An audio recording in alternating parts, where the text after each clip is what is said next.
Christian Beer Show. I'm really good at talking whatever. I feel like Luke is really good at talking about whatever too. He will pick in real life. I think last time I saw you when I was working with you at El Futuro, we used to wear similar clothes, which was kind of weird. Super creepy. Yeah, I don't know why. We just had like similar shirts, similar pants, and there was one day where we wore like the exact same outfit, and I think we took a picture of it. Well, this was a similar experience for Jose Antonio because we used to wear plaid together quite a bit, from what I remember. I refuse. This was because of a patient that wanted to be just like Luke Smith. Well, I think it's really something when people in their, I don't know, were y'all in your 20s and I was in my 40s and y'all were trying to pattern your style of dress after me? That's really a compliment. I guess so, yeah. But I had not changed my style of dress since my 20s, so it kind of come back around maybe. Maybe that was what was going on. Yeah, but it was a very brief period. I don't feel like I dressed like that at all. Like I think it was more of a I just was broke and was buying like cheap clothing. For me, it was the El Futuro attire. Yeah, that could have been. It's Wednesdays, I gotta wear plaid. It was the uniform. Okay, so for everybody listening, this is Jose Antonio Ribas. He's a psychiatrist currently working in Houston, Texas, Baylor. Is that right? Yep. And Luke Smith, he's also a psychiatrist working in Durham, North Carolina. He has a private, nonprofit, Latino-based psychiatry practice where both Jose Antonio and I rotated through our residency. That's how we met Luke. He was our supervisor, and he taught us to do Latino psychiatry, which is hilarious because Jose Antonio and I are Latinos, but Luke isn't. But he's the one That's that taught debatable. us. That's debatable. You haven't shared the delusion there. That's good. Exactly. The first time I became convinced Luke was really onto something, or he was someone special, was that he managed to convince the whole clinic that he was Mexican. Like he was the constant. I mean, we call this shared delusional disorder. But he had convinced all the clinic, many of them Mexicans, that he was Mexican indeed, and there was just no arguing about that. So how do you did that? I think it's interesting because now I see a conversation in the news about who is the real Latino. Have y'all seen this conversation that's kind of come up in the news since the election, and everybody's like, "Whoa, Tejanos or Latinx or Latino or who is it?" And I have no idea. I don't watch the news that often. Oh, that's smart. But yeah, that's the conversation because Trump won a larger segment of the Latino vote than he did in 2016. So people are starting to ask, well, who are these people who are voting for Trump? And it turns out they're not a homogenous group after all. So I've seen the memes of Latinos for Trump. They're hilarious. Are they in Houston? I imagine there may be a few. No, I think it's mostly Florida. I don't know exactly, but the memes of Latinos for Trump are really good. Well, I did see some of that data, and I think that most Latinos that voted for Trump did so in Florida, and the specific demographic was Cuban Latinos. And I think that what happened there is that Cuban Latinos, a lot of them have this history of escaping communism. And some of them swam their way out of the island. And there was a sort of propaganda against Biden, showing him to be a sort of communist. And I think like just that activated a lot of the fear in the Latino community. Also, there's a lot of Venezuelan Latinos that escaped Maduro that were also in Florida, maybe in other areas, not only in Florida. And if you are deeply scared of communism and it's hard to see like factually how the Democrats were aiming towards this election. I mean, it could be easy to say, I don't want communist Biden in this situation. Well, and I would say that they are in Texas, down at the border in the valley, as they call it. That there's a pretty strong pro-Trump representation.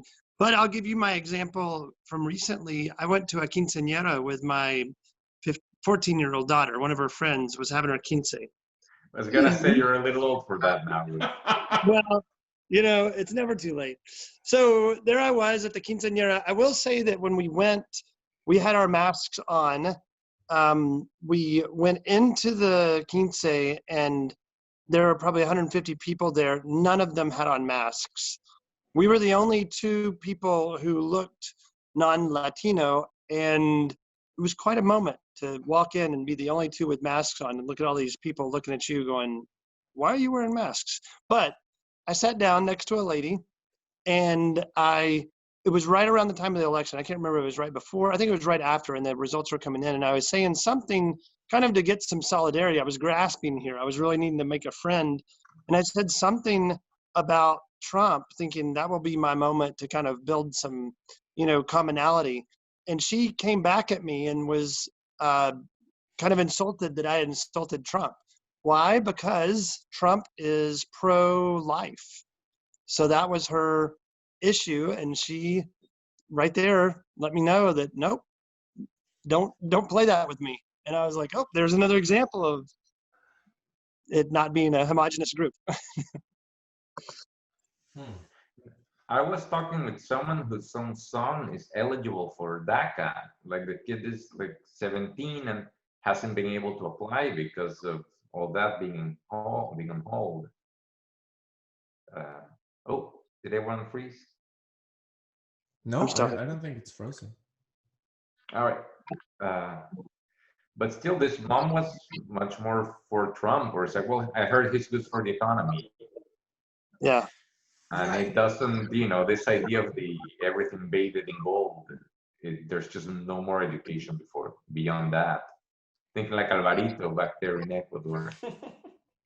Yeah, we had this guy Alvarito that, like, I guess he's a millionaire, but he's like he looks like a human penguin, and he's like really, he's not eloquent at all, and he really doesn't know how to talk, and he almost looks like he has problems communicating in general, and he's been trying to be president for like a decade and a half now. I think he's trying again. Is he trying in a while? Well, there's a video of him trying to teach people how to not get COVID, and just for a premise, he's not a doctor.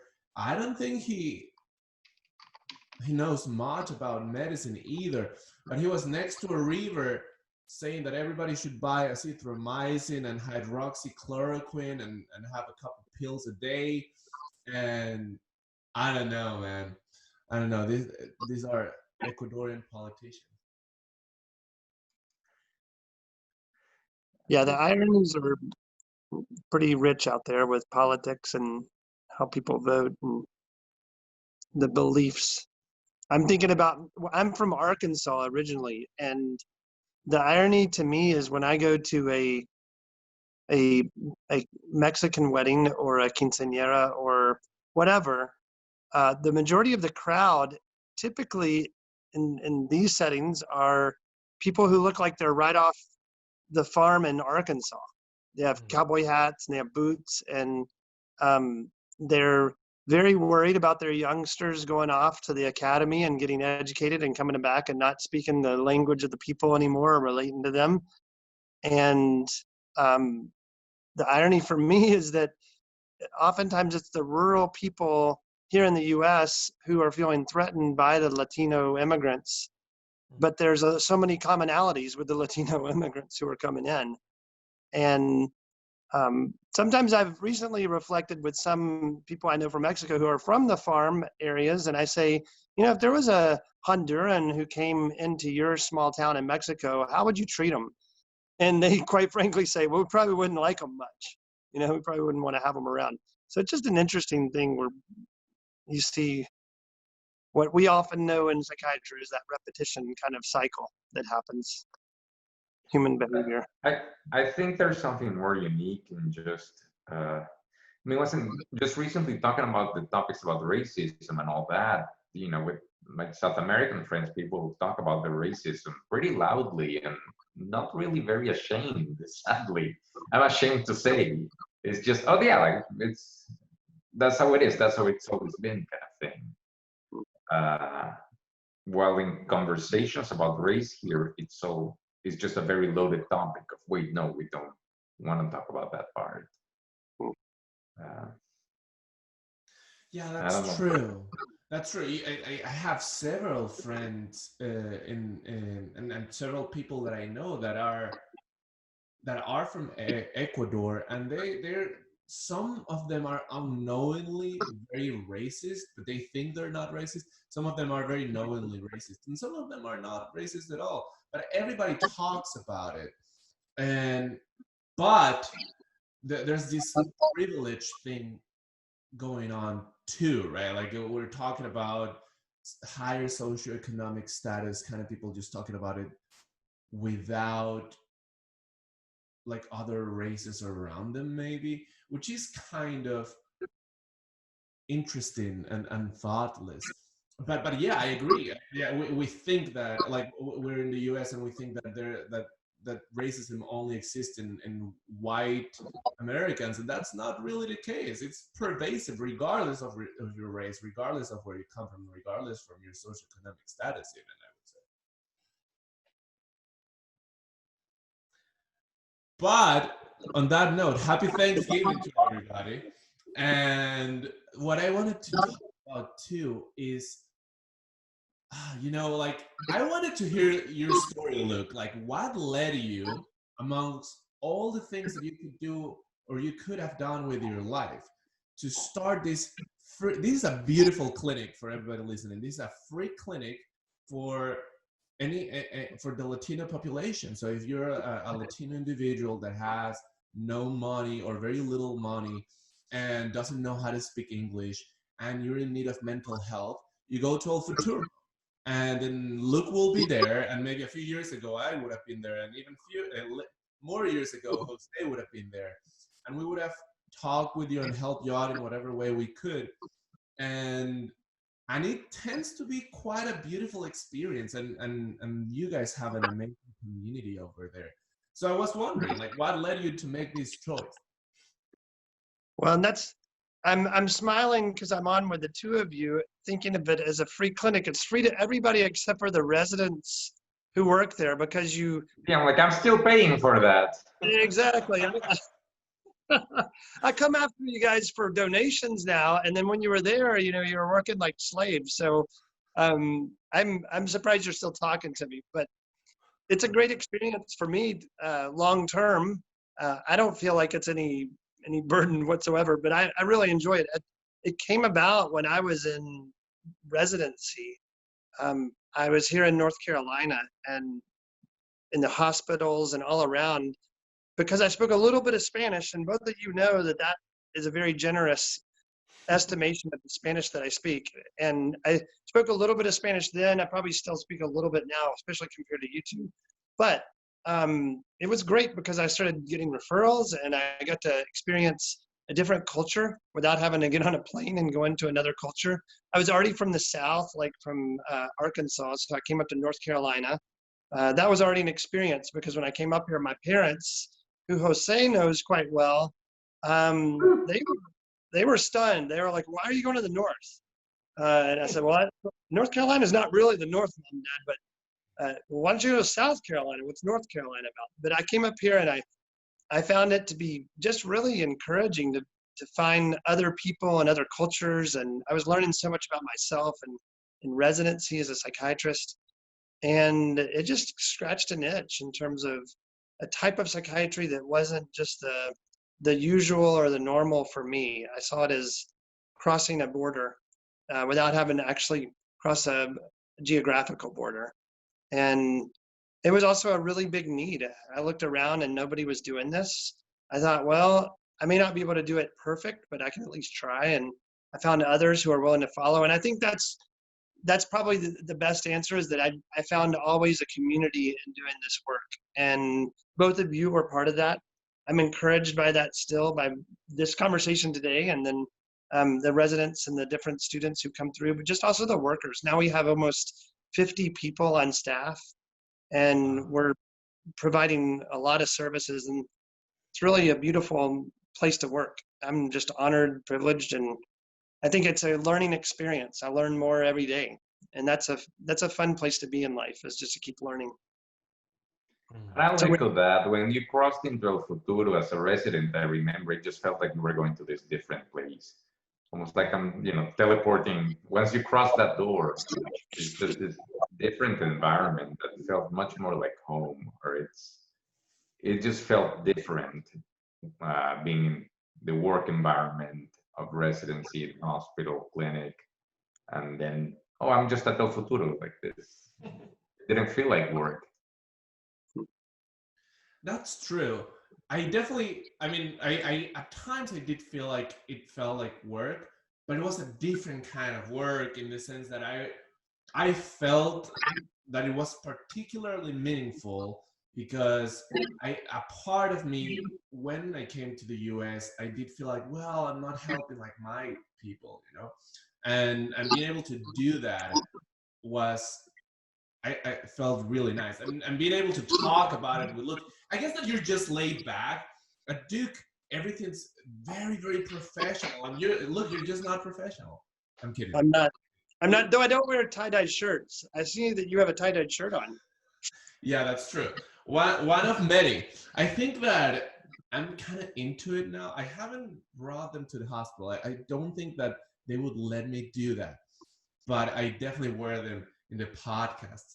And I don't know, I really like your style of teaching. It was very deep and personal and spiritual and laid back. I really felt like, oh, this is how psychiatry could be outside of a very like extremely I don't know, like I'm not trying to think that Duke was a bad thing. It was a great thing. I learned a lot, and I learned about processes and how to do, like, optimize every aspect of my time, and how to be perfectly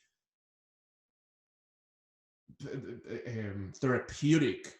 And I think that what you do is you put a touch of your person into it, and that I liked. I feel like it freed me to be myself doing the therapy. I was also young, and I didn't know, like, I just wanted to do all the techniques perfectly and be as impersonal as I could, because I didn't want to like mod the picture. And with you, I learned to be myself as a tool of therapy. I think that's something I learned from you.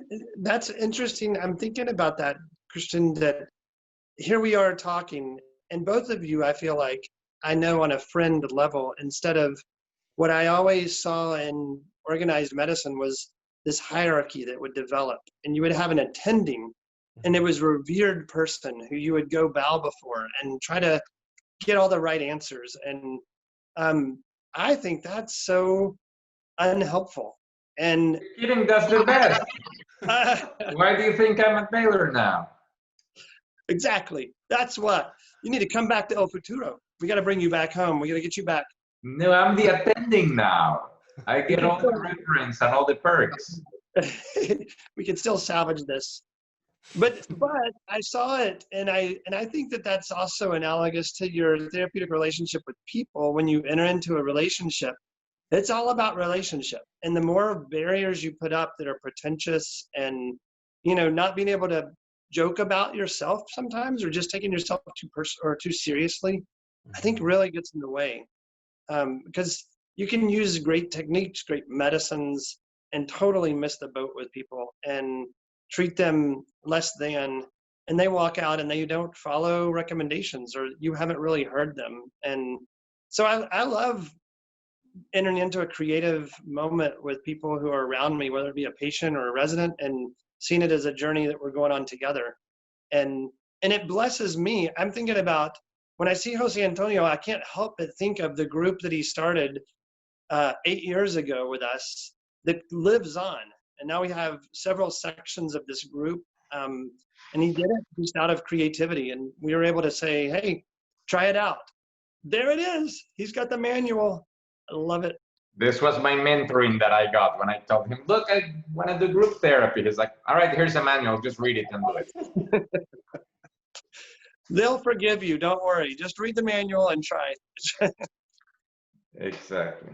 And I think that's another thing, is that people are so forgiving if you really are human with them, whether it be Spanish or a bad accent. I mean, I've never seen so many Ecuadorian accents that a good Mexican can't understand, but it happens tragically in our clinic with Jose Antonio and Christian. And Cecilia, which she's not here with us, but I just texted her, so maybe she'll be able to join us too. So Cecilia is the third Ecuadorian that worked also in that clinic, and she stayed and she works with you now. That's right. She does a great job. And I saw that in her personality immediately. The first time I worked with her, she, in Spanish, you can use the formal usted with people. Mm-hmm. And she didn't use that. She called people by their first name. She used the informal, and she just like connected with people immediately. And I loved that. I was like, you got to work here. I need you to work here. And she's done a great job, even though she has an Ecuadorian accent. And you still are you getting fundraising through her too? Do you hold some of her paycheck for the? Oh yeah, that's earmarked. Unbelievable. But there's something I think I also really enjoyed, just the part about gratitude, and I hadn't experienced that as much. You know, practicing in the US, you will obviously get some patients that will be, thank you, doc, like you did an amazing job, or, you know, thank you for, you know, helping me with this and whatnot.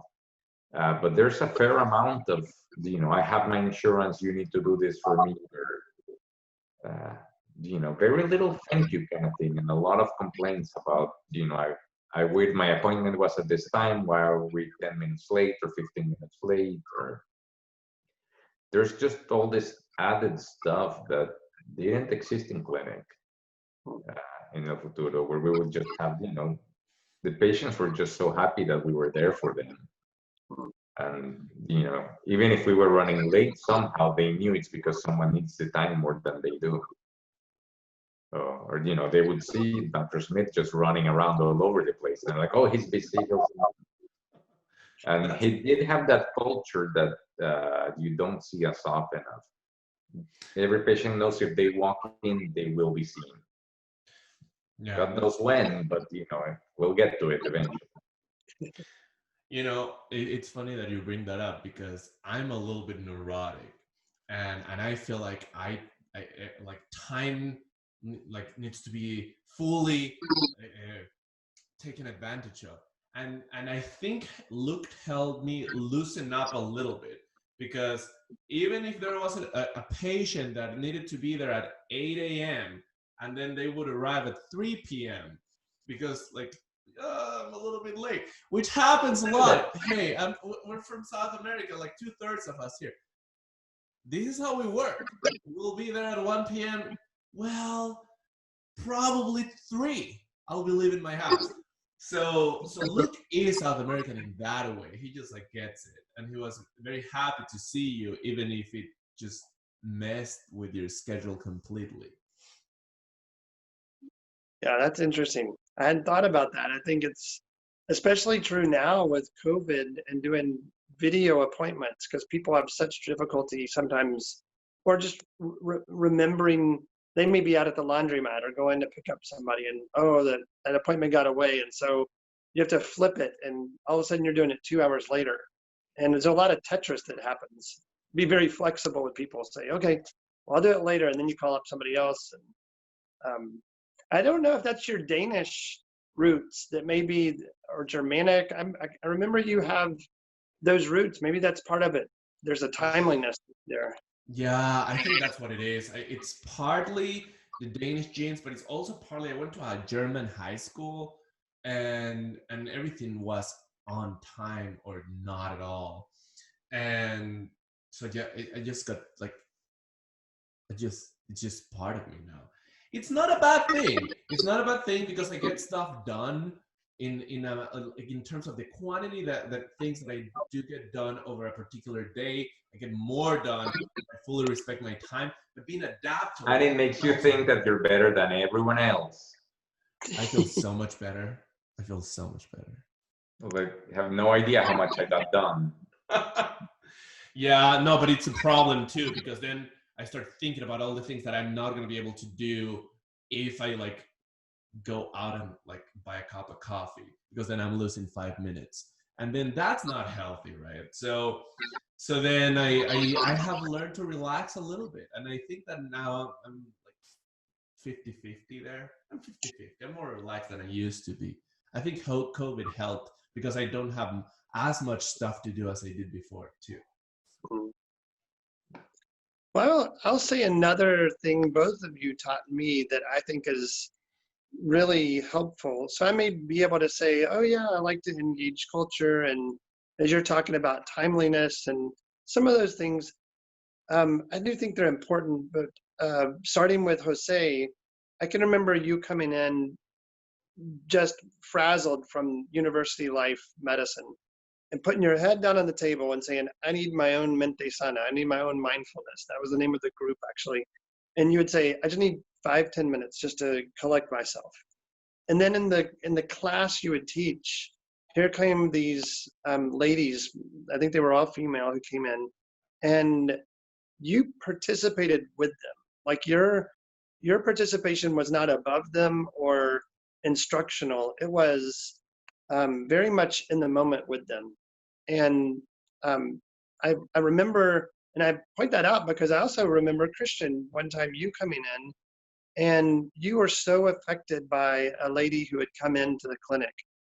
And you came in and you were emotionally just, I don't know how to describe it. You were drained, you were fragile, and you had been one with her in that moment in a way that had lent of yourself. You had that courage to go in there and say, I'm going to be with her. I'm not going to be over her or prescribing a medicine to her or whatever it might be. But you had actually joined with her in that moment. And I think both of y'all did that in a way that freshened my vision for what healing was about.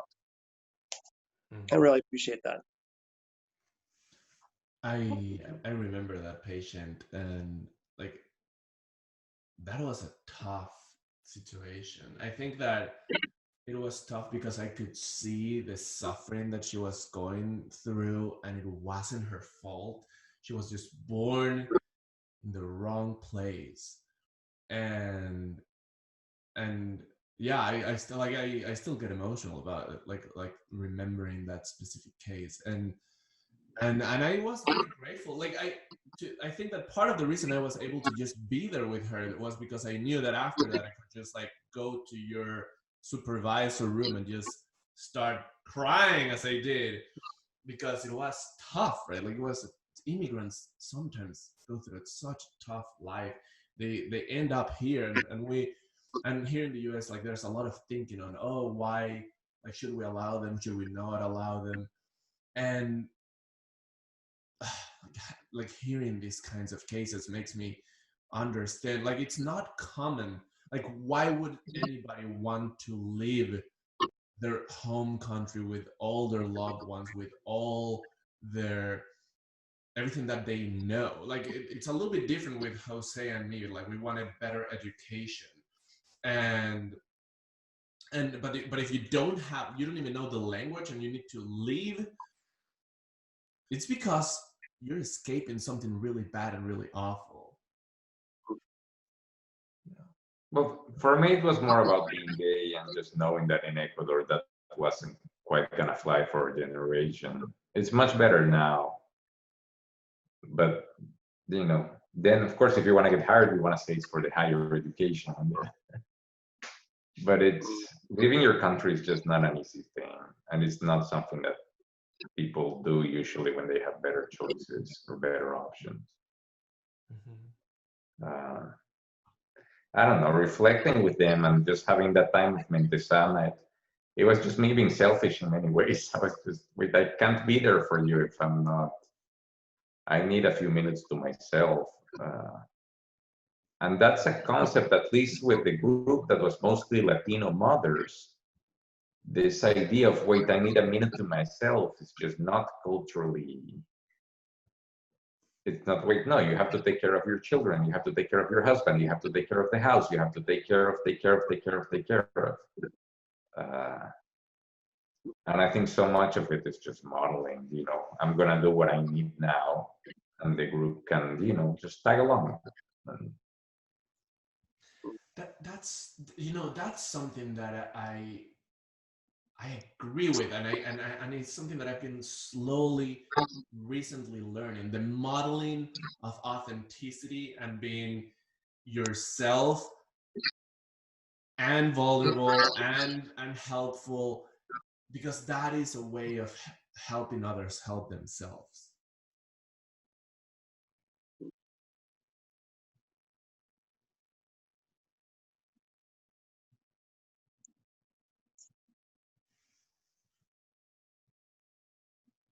Yeah, I think that that's something that I've continued to learn here at Memorial, where we have a lot of people that are dying from cancer, and it just feels like all the relationships with patient-doctor relationship just feel more intense and personal, where the modeling of my own personality without as many filters, and but having some filters, like the aim of it being therapeutic, is so helpful. And I think this is what a reason for the podcast too.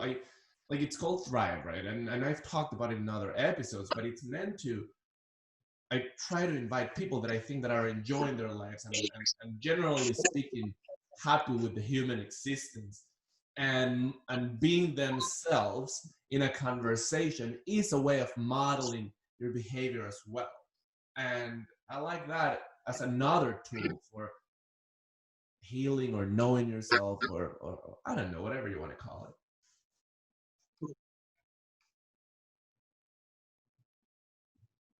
Well, I think it's part of it.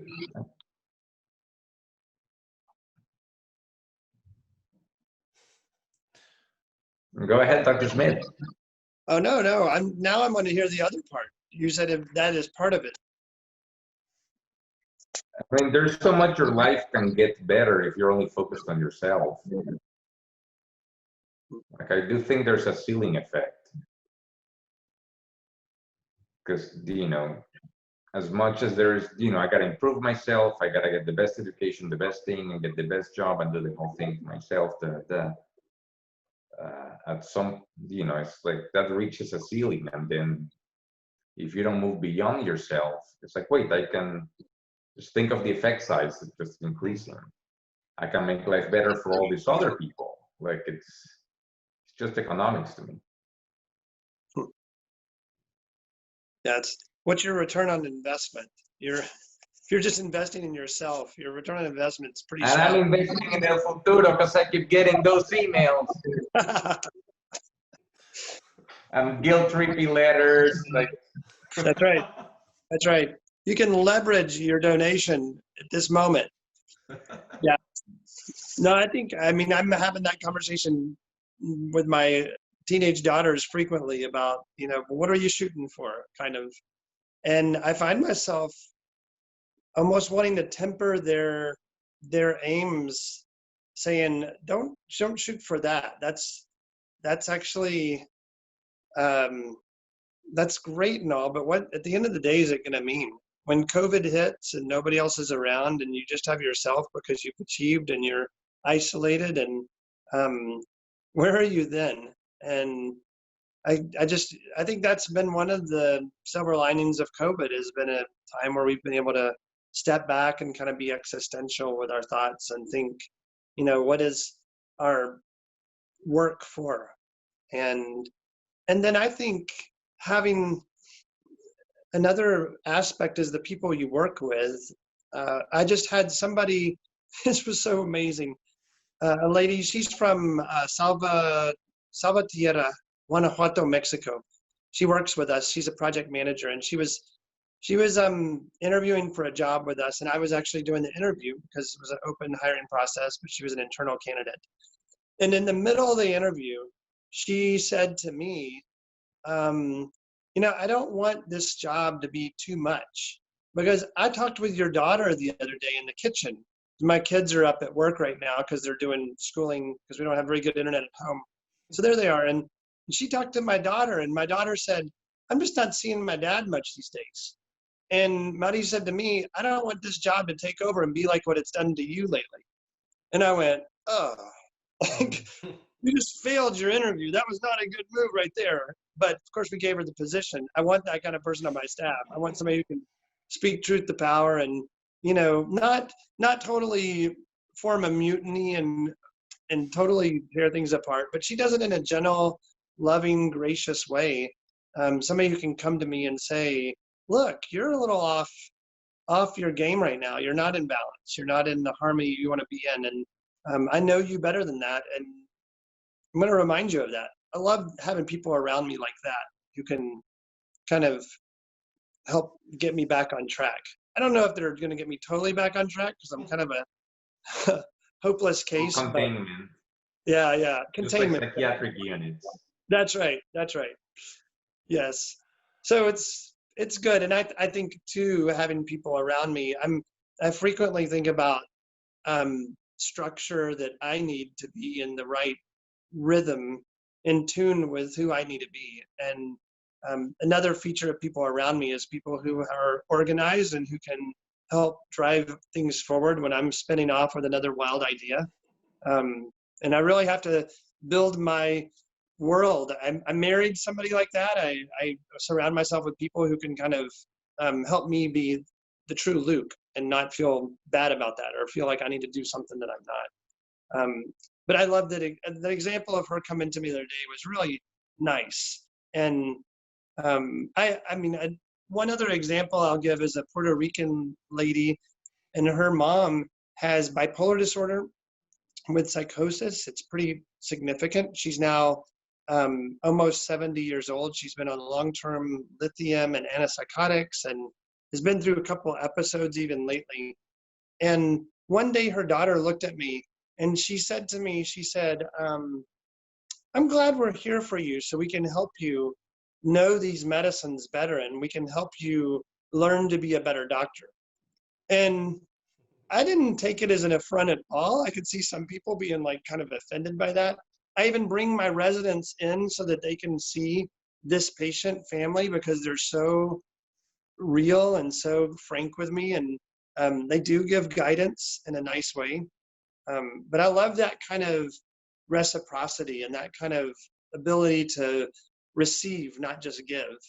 I just don't know if I'm always open to it. I'm a pretty stubborn guy sometimes. So I just hope I have the eyes to see it. And they're right. I mean, they are helping you to understand these medications better and to do therapy better, right? Like all patients are. You become a little bit better by them giving you the opportunity to help them. Yeah, that same family, there's several families who call me by my first name. And I'm like, don't they know I'm a doctor? And they call me Luke is my name, and in Spanish it sounds like Duke. And so I've like reacted several times to these families who call me Duke like that. And at one point, I asked this lady actually, I was like, I'm just wondering, what are you actually calling me there? And it turns out she was calling me Doc, but I thought it was Duke. And so I had totally of course, heard the Spanish, which I know for neither of you is a surprise. But she said it was an endearing term for doctors, that they would call their doctor a doc instead of doctor or doctor. But there I was, and this went on for probably 10 years. I've had people call me Luke, I thought, my first name. And I finally had the candid relationship with this family who had instructed me on the better ways of using medicine. But then they also told me that I had misunderstood their Spanish. So it's actually quite comical sometimes, some of this frankness and reciprocity. But I enjoy it. It's so much fun. It's, again, not taking yourself too seriously. And I think that's what makes it work. Like the patients will forgive you anything because they know you mean, you're there for them. So I think we get so worried sometimes about not saying the wrong thing or not saying something that could be interpreted the wrong way or that could be controversial or provocative or something. And it's, the only way to not step on anyone is being really far away from everyone. And that's the price that you pay. Well, if you're actually willing to, hey, I misunderstood you, oops, sorry, I didn't realize you were there, or this was a touchy thing. Let's talk about it. It just works better. So yeah, with Luke, it's very easy. With the doc here, it makes it very easy to just move past any comment or anything that, because you can see where the heart is. Mm-hmm. Yeah, and you have a bunch of toys in your office. I forgot about that. Ton of toys. So people get to play in there. Yep. It's a fun interactive environment. A neurologist one time had a bunch of wind-up toys. It was as a pediatric neurologist, and this is where I got this from. Was he went in with the kid, and he had all these little wind-up toys he'd put on the desk, and the kid would just immediately start playing with these toys and forget the reason why they had come to the appointment. And so these toys actually are brilliant because they really do help distract people from the anxiety they feel when they come in and the nervousness or the worry about their problem. And I see adults pick up the toys just as much as the kids. That's the ironic thing. So it's a really nice little way to interact. And some people call them fidget toys, but these are more than just fidget toys. These are some serious toys. I usually get more excited about a toy store than my kids do. There we go. I'll tell you something that we've started doing, or that we've actually invested in at El Futuro, and I'd like to hear some of your thoughts about this. So we purposely bought a building next to a green space, and I don't know if either one. I know Christian's seen it. I remember it. Yeah, and it was full of beer bottles and hypodermic needles and trash and just that. And we've gradually, it's been a wonderful fundraising opportunity actually for either one of you if you're interested. But there's been some amazing donations coming from foundations that would never have given us money, who want to invest in green space and gardens and parks. So we've built a community garden. We painted a mural. It's the largest mural in our city, in it's 160 feet long and about 30 feet tall, painted by a man from Michoacan, Mexico. He's an amazing artist. And it was a community effort where all these community members came together and we got designs. It was very therapeutic. So there you have a therapeutic garden, then a mural. And then we asked people, we said, we wanted to have a place to play for the kids. And we asked people, we said, well, where do you remember growing up? Because we wanted to have a visceral kind of connection when they came. They said, well, we played in fields, we climbed trees, and we swam in streams. It was a lot of what we heard. There was a little bit variation, but that was a very common theme. So we said, well, that's it. We got some trees. We already have a little place where kids play soccer, but let's build a stream. So we've now built a stream that's a little over 100 feet long. It's got these big boulders, waterfalls, and it's electric. The kids are coming out of the neighborhood. The families come with them. Now we're seeing that this is a neighborhood that's starting to gentrify, and we're seeing people from all different walks and backgrounds, immigrants, non-immigrants, Latino, Black, white, whatever. They're coming together because their kids like to play in this little stream. And it's beautiful. It's so, like, for me, and this is where I appreciate your perspective, is like a lot of mental health is about relationship and about disordered relationship and broken relationships from immigration or from whatever.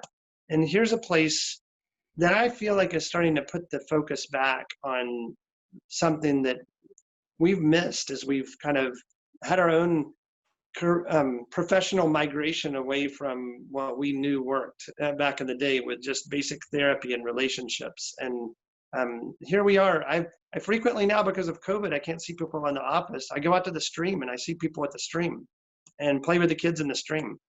And I feel like it's pretty awesome, but I don't know if it's going to hit the efficiency mark for you, Christian. Probably not. Probably not. But I was thinking, like, when I was in Ecuador, I used to go to these retreats where we would just go to the wilderness and explore. And we would find a stream every once in a while, and we would get in and just like hang out there. And now I kind of want to do that at El Futuro, but yeah, not very efficient. Not very efficient. Yeah. But then, okay, but does it matter? Well, okay, what's the point of efficiency if we're thinking about a private practice that you're building? I think that your private practice is generally based on philanthropy, right? Like you've already asked us for money, I think 3 times in the last 49 minutes. So it is a philanthropy-based thing. So in that case, it does give you the freedom to not care too much about time, right? Because isn't that right? I mean, I could be completely wrong. Yeah, you would hope so, but you definitely find yourself writing grants and promising so many people seen, and then you start to get on that treadmill, and people become widgets instead of people. So even there, but yeah, I think it tends to allow me and others there, and that's what's the freedom that we have of creativity and thinking about a stream as healing and getting people excited about ideas and then keeping people excited. We've got now we partner with people around research, and that's a process that just is fraught with difficulty, trampling on people's sense of agency and self, and exploiting people and manipulating people, and just kind of the research takes on a life of its own oftentimes. And so we've really pushed back against that. And one of the ways we've done this, we have a committee, and everything that comes to us as a research project has to go through this committee. And it's made up of our patients and us and some community members. And that's how we're forming our projects now too. Like all of our projects, I'm doing an ADHD project. It's a 15-month project on basically figuring out how to get me some how do we help people with ADHD who may be immigrants, may be low income, may just fall through the cracks repeatedly in these school systems, which are so built on really systemic problems of systemic racism and just classism, and people who have resources can get help for their kids with ADHD, but the rest of the kids start to flounder when they hit middle school and high school, and it's tragic. So our project is made up of about 12 people. 6 of them are parents who are right there helping us design the project and make it happen. And it's just a different way of, it's again, not a top-down kind of endeavor. So I'm really excited about that. I think that we're coming into a new stride right now at El Futuro with that kind of thinking. That sounds pretty cool to me. Because then you don't have the type of researcher that just wants to like explore this specific area that may be theoretically useful, but will it be clinically useful? Will it be clinically useful in this specific setting to this specific population? Maybe, maybe not. But if you have a committee where the clinicians and the patients are there, that sounds pretty cool to me. To push back. But in all of these things, we're talking about patient voice coming in and really kind of trusting the intuition of people who they have a nascent wisdom that's within, and it's looking to them to say, teach us and help us understand how to navigate these troubled waters. But I think I'm interested because you both come from Ecuador, you come to the US, you bow to the Mecca of high education. And then at some point, do you have a moment where you go, this is not resonating with me. This is not what I want to do. Well, I can tell, I don't know, like Duke, I loved it there. I feel like 99% of the time I felt like I was being taught, including you. I mean, you are part of that, right? Like you are part of that educational experience. You're not a rebel that says that I'm not going to do it. Maybe you're kind of a rebel in the sense that you say, hey, you can do it this way too, but you're still embedded in the system. And Yep. including you, I generally felt I'm learning from the best, and I want to be the best possible psychiatrist. So I do want to go into this situation. Yes, there are aspects in which, like after I grew a little, there were aspects that maybe I would do different in terms of like how I would practice it. And then I came to Memorial where people vibe, like the vibe there is, it's kind of like your vibe. It's kind of like yours. It's like very personable, very informal. And I think it's all related to being so close to death and so close to knowing that maybe I'm going to die very soon. Maybe my patients are going to die very soon. So I'm not going to fake anything. I'm going to be myself, and I'm going to help you be yourself. But it also comes, I think, from related to what Jose was saying a little bit ago. There is, in at least in my personality, I do feel like I needed to go as academic as possible to feel like I learned from the best and consider myself among the best. And then the natural selfish tendency is to help others to feel better myself. So like I think like it went there. Like now my drive does go towards others more than myself, but I think it's also selfish drive because it makes me feel nice. I think that there is a selfishness in there, right? I would also think of it as different types of knowledge. So I know the academic knowledge that I got from Duke, it was in parallel, and I'm just so grateful for that. But it's not, it just doesn't end there. I don't say, okay, I graduated, now I know everything there is to know about this. And no, you just keep learning stuff. What's been the most impressive knowledge that you've had, or category of knowledge that you've had since graduating from residency, being in the real world?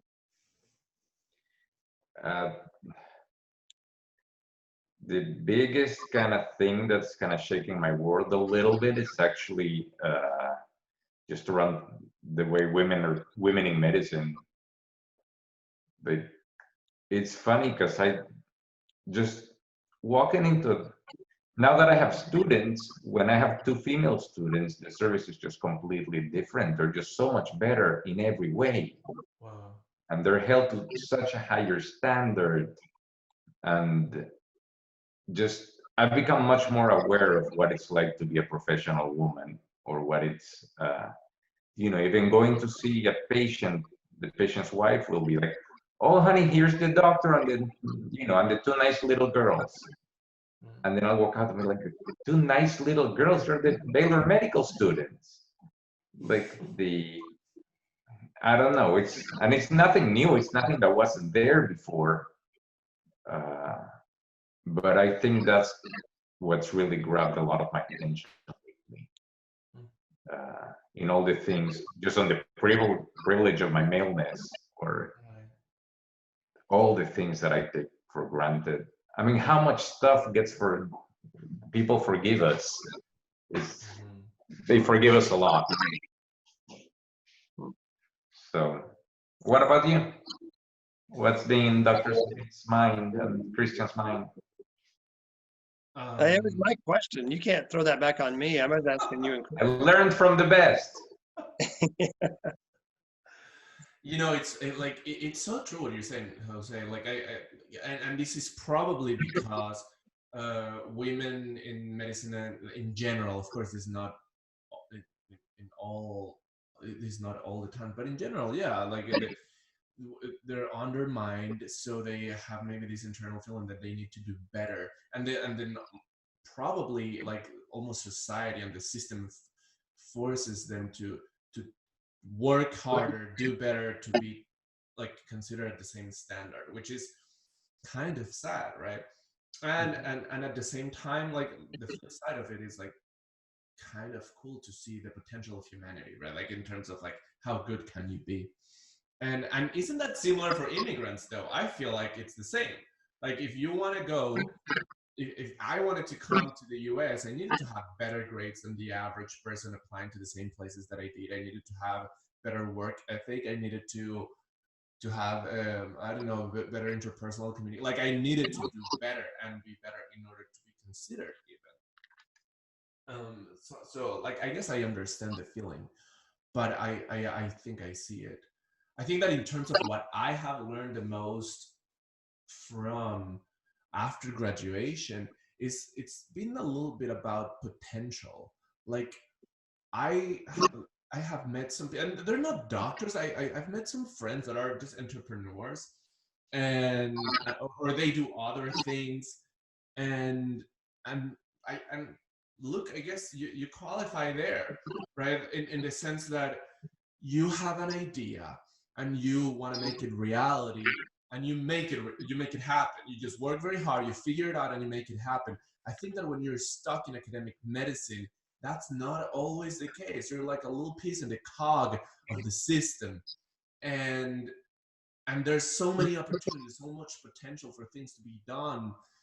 And I've met several people that just have made it happen, that it has stuck in me a little bit. And now I have this internal belief system that whatever it is that I can do, there's no reason not to do it, right? Like, okay, like a vivid example of this is you right now. Look, you're having a clinic that has its own river, apparently, a soccer field.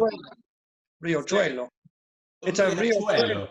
Right, yeah. You have your own riachuelo, your own soccer field, a huge mural, biggest in the city, and it's free for everybody that goes there. What? How do you make that happen? I mean, yeah, you just ask for a ton of people, a ton of money. You just like do it. So, you know, you're talking about something. I had a moment where I kind of crashed and burned. What was it? The day before yesterday, we were catching up with family. I don't know how many of you have been on this Zoom call thing where you start. You know, it's not a 7-minute pause. I don't know when the pause comes on Zoom, but you get everybody organized in your family to do a Zoom call, and then you sit there and look at each other, and you're like, okay, what do we talk about next? I think it's got to be before 7 minutes, because it really, you run out of space really quick. And whatever the case, I was there, and we were answering a question about like, what have you been up to lately? What are your hobbies? And Jose's got a new dog on the screen right now, and I love it. Oh, what's your puppy's name? Abraham. He's a lion, not a puppy. Oh, he's a lion, of course. He's so sweet. Look at his tail. So I was saying about I want to come back to that, but look at the tail. He is a lion. Check it out. Is that groomed or is that natural? No, he's kind of wet right now. Oh, okay. It's raining. What a sweetie. And I saw he was judging things earlier for another conversation. But what I was saying about this moment was I was asked, you know, well, what have you been up to lately? And I've been working a lot lately, but it's been very gratifying. And one of the things that's gratifying about this work that I do, I've got kind of compartments of work. One is the patient care. It's just fascinating, wonderful. I love doing it. There's a lot there. But another part is the Riachuelo. It's a project, and seeing a project come to fruition. And there's a writer, I can't remember his name now, Daniel Pink maybe. He wrote a book called Drive, and he said that if you want internal motivation versus external motivation, that external motivation really isn't where it's at. Carrot and stick doesn't work. But internal motivation is that thing that happens inside of you when you stay up late working on a project that's probably not work related, and it causes you to burn the midnight oil, and you just can't stop until you finish it. You can't stop until you've done the next podcast, Christian, or whatever it might be. You know, you're like into it. And he said that there's certain conditions that have to be met for that to work. But if you can recreate that in a work situation or in your own career, then you'll be internally motivated and gratified by that work. And what he says is that you have to be passionate about it. You have to have the right skills, or you have to find the right skills to be able to do whatever you're working on. And then you also have to have autonomy. You can't be told what to do. It's not formulaic. It's something where you have creative energy and you get to make it up and, figure it out. And if those conditions are satisfied, then you'll have internal drive to get things done. And that's what a project is to me a lot of times. It's like, I think my hobby sometimes is just projects. Like, it can be any number of things, but it's like just doing something is fun when you can master some new skills. You can be excited about something, and then you get to have some creative energy around that. That motivates me much more than a salary does or whatever. It's like, hey, I enjoy the heck out of that. And it's a lot of fun. So I think that's probably some entrepreneurial spirit that I can relate to. And then it's cyclical. It's seasonal, and it kind of, that'll burn out, and then I'll go on to the next project. That's also fun because it's unique and the next horizon, right? It's so true. Like, I think I've come to that realization not too long ago. I feel like throughout my life, I've been wanting to go to the next goal, right? Like, I was in high school, then I wanted to go to med school, then I wanted to go to a good residency, then I wanted to be done with residency, then I wanted to do fellowship, then I wanted to and so on and so forth. And I was just like delayed gratification until the next goal, which is kind of annoying. And then at some point I realized, okay, well, I'm about to graduate, and then what? I'm gonna create another project, and then I'm gonna end that, and then I'm gonna create another project. So might as well choose the thing that I really like doing, because there's no point. This is gonna go on until I die. So if there's no purpose beyond enjoying what you're doing, let's enjoy what we're doing. And so yeah, I agree 100% with what you're saying. I heard today, or I read today, there's a guy named James Clear. I get his blog each week, and he wrote something about, he probably quoted somebody who said that a good project will take 5 years. And so this guy who was 60 years old kind of looked at his life and said, I have this many projects left. If I look at 5 years, I look at my average life expectancy is maybe till 85. Then I've got 5 good projects left in my life. But I was like, whoa, I hadn't thought about that. But I also am a little bit over ambitious. I don't think that a good project's going to take 5 years. I'm like, please, we can do that in. You don't have the attention span for that. It's like, move on, next. Yeah. Look, are you holding the camera? If you're thinking about your next project, look. Wait, what's that again? Start cooking some Ecuadorian food at El Futuro. Yeah, Cecilia makes these like cheese doughy balls that are really yummy. I don't know what they're called. Yuca breads. Yuca bread. Oh, nice. Oh, those are good. And ceviche. From the health side, before coming to the US, I worked a lot in the perimetral, just outside in Ecuador, in just very, very poor areas. And a lot of what they were trying to do in the health clinic was just not giving antibiotics and, first aid kind of thing. But the bigger project was, we need to teach people how to eat better, healthier eating. Or, especially when you see the main things that people are facing, diabetes, heart disease, there are things that are modifiable by diet. And, you already have this environment in El Futuro where, having the cooking classes with Dr. Smith, and you get to wear the chef's hat. Like, I'm seeing the full thing already. And of course, you get other people to be in charge. You get the wife to be in charge of the cooking. How about that? There we go. What's so tragic is this COVID moment. Will it ever be over? Can we cook together? I sure hope so. That's my immediate thought, unfortunately. I found myself limiting my imagination by, recent history. But yeah, I like that. I like the idea of a cultural exchange. It also starts to take people out of the hierarchies once again. You can come together and learn from each other, and it levels the playing field very quickly, doesn't it?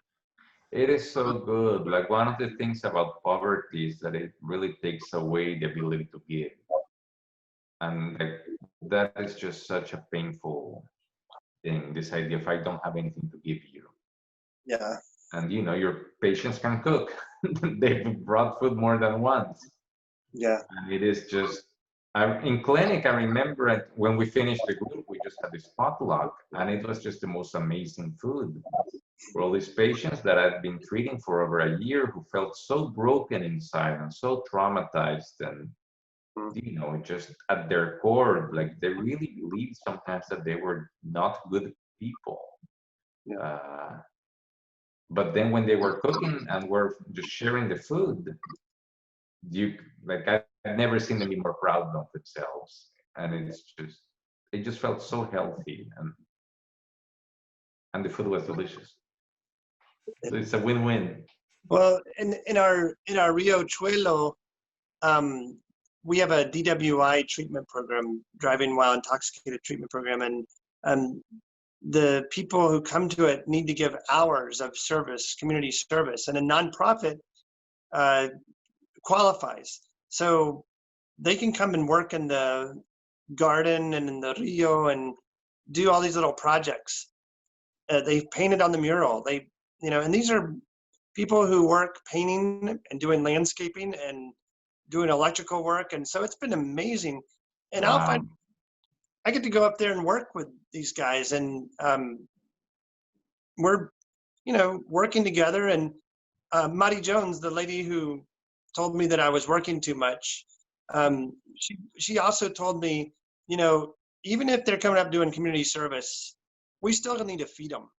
This is important. We can't just have them come up and work and then not feed them. So we always have a meal together.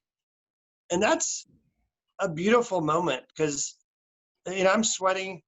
I'm not looking like el doctor or doc or whatever I get called behind my back.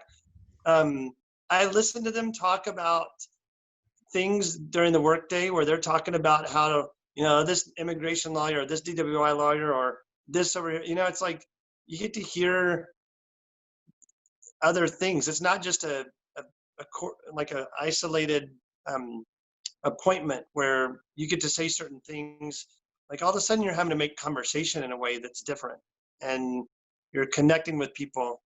And then when the food comes, it's more connection. So I really I'm learning in those experiences. I'm learning some new words too.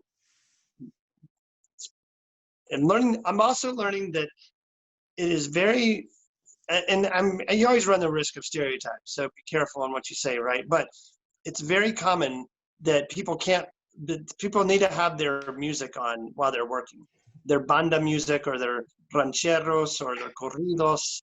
And man, so we've had to buy some new speakers for the garden because, it's just not fair. It's just like we got to eat together and we need to listen to our music together. So I'm learning a lot of songs. It's pretty awesome.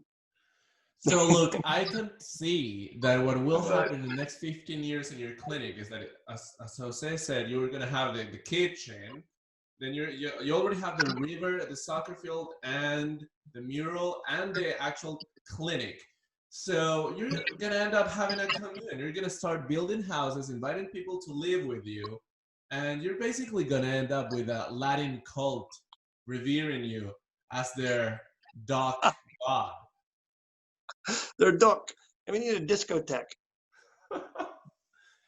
Well, hey, nice. The invitation is always on the table for either of you guys to come back and work. We're just waiting on you to move back. Mm-hmm. It's a beautiful place. It is a beautiful place. I will say that the Rio Chuelo, when the liability insurance bid came up, and I went, oh no, this may sink our ship right here. But they said, as long as you design it with no more than 3 inches of water standing at any time, kids can't swim in it. and how foolish they are.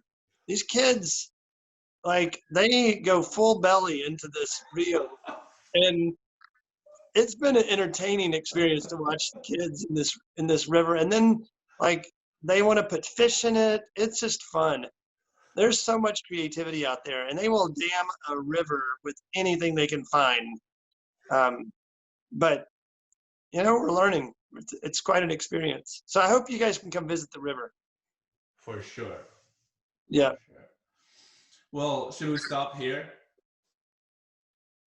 It's good with an invitation to come visit the river or make a donation, whichever you'd like.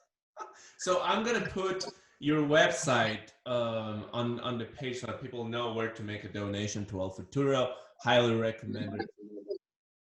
Thank By you. the way, it's not either or. If you go see the river, he's gonna corner you in the room and have you write a check afterwards. That's right. So it's more, do you want to give the donation and see the river, or just see the pictures online? Well, thanks for having us on, Christian. Yeah, thank you, Luke, and thank you, Jose. And I'm glad to see you and talk with you guys. You guys should come over. We should do another one with Cecilia. I texted her too late. Maybe we'll do one that is less impromptu with her. Yes, be great. Okay, thank you all. All right, thank you. Nice seeing you all. Happy Thanksgiving, belated stuff. Thanks. Bye. Pronto. Bye-bye.